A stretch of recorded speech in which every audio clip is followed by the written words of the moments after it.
मिलिए पप्पू से, एक नाना कैमरामैन बड़े लेंस के साथ। पप्पू हमारा हीरो है। उसका कद ज्यादा लंबा नहीं, लेकिन उसका कैमरा काफी बड़ा है।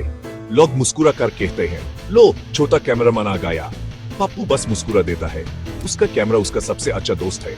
वो दुनिया को उसकी आंख से देखता है। पप्पू हर कहानी को रिकॉर्ड करना चाहता है। बड़ी चीजों के लिए तैयार। पप्पू का दिन बहुत सुबह सवेरे शुरू होता है, सूरज निकलने से भी पहले। शहर खामोश होता है, अभी भी ख्वाबों में खोया हुआ, लेकिन पप्पू उठ चुका होता है और काम पर लगा होता है। वो अपने सामान को एहतियात से चेक करता है। क्या बैटरी फुल चार्ज है? क्या काफी खाली टेप है?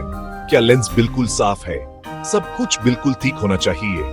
उसका पहला काम शायद कोई शादी हो या फिर कोई छोटी सी लोकल खबर। वो जगती हुई गालियों से तेजी से गुजरता है। उसके कंधे पर कैमरा बागबारी होता है, लेकिन उसका दिल हल्का फुल्का और आजाद महसूस करता है। वो खुशी के आंसू, चमकती मुस्कुराहटें और जोरदार कहकहे रिकॉर्ड करता है। दूसरों को खुश देखकर वो भी खुश होता है। दोपहर का खाना अक्सर जल्दी में होता है, किसी थाईले से मजेदार बुन केबाब या गरम दूध वाली चाय का कप। शामीन अक्सर फुटेज एडिट करने में गुजारती है या कभी कभी मजीद शूटिंग के काम में।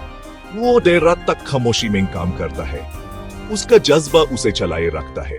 वो अपने स्टूडियो का ख्वाब देखता है, एक खास जगह जहां वो जादू कर सके। पप्पू का सफर छोटा सा शुरू हुआ, बहुत बहुत छोटा आप कह सकते हैं।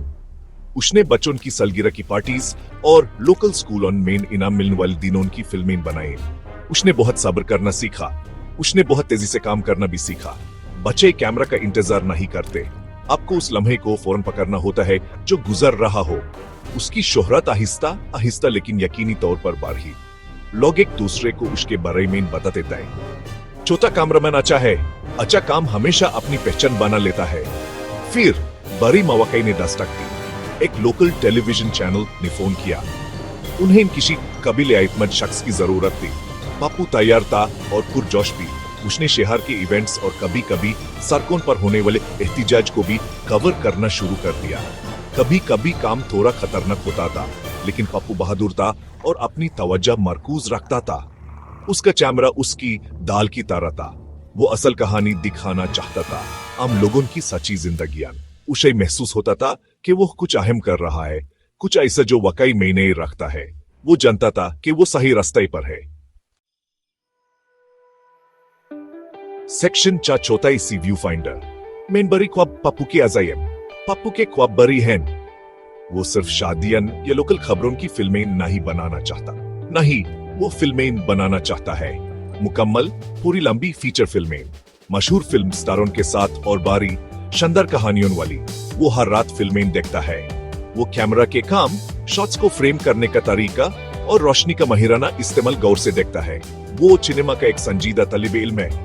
हमेशा सीखता रहता है, हमेशा मुशाहिदा करता रहता है। वो इनाम जीतने के ख्वाब भी देखता है, शायद एक दिन ऑस्कर भी। इस ख्याल पर वो थोड़ा सा मुस्कुराता है। उसका यकीन है कि ये नामुमकिन नहीं। सेक्शन मुस्तकबिल साफ नजर में, एक रोशन राह। पप्पू हमारे नए कैमरामैन के लिए मुस्तकबिल बहुत रोशन नजर आ रहा है। वो एहतियात से अपने पैसे जमा कर रहा है। वो हमेशा नए हुनर सीख रहा है। वो ऑनलाइन कोर्सेज भी ले रहा है, एडवांस सिनेमेटोग्राफी की टेक्निक्स और फिल्म डायरेक्शन के फन के बारे में। वो जानता है कि उसे आगे बढ़ते रहना है। मीडिया की दुनिया बहुत तेजी से बदलती है। वो हर चीज के लिए तैयार रहना चाहता है, अगले बड़े कदम के लिए तैयार। उसका अज़म पुख्ता है।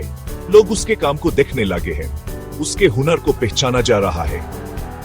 एक बहुत मशहूर फिल्म डायरेक्टर ने इत्तेफाक से पप्पू की डॉक्यूमेंट्री देखी, वो वाली जो पुराने शहर की इमारतों के बारे में थी। वो उससे बेहद मुतासिर हुए। उन्होंने पप्पू को मुलाकात के लिए बुलाया। पप्पू को थोड़ी घबराहट और बहुत ज्यादा खुशी महसूस हुई।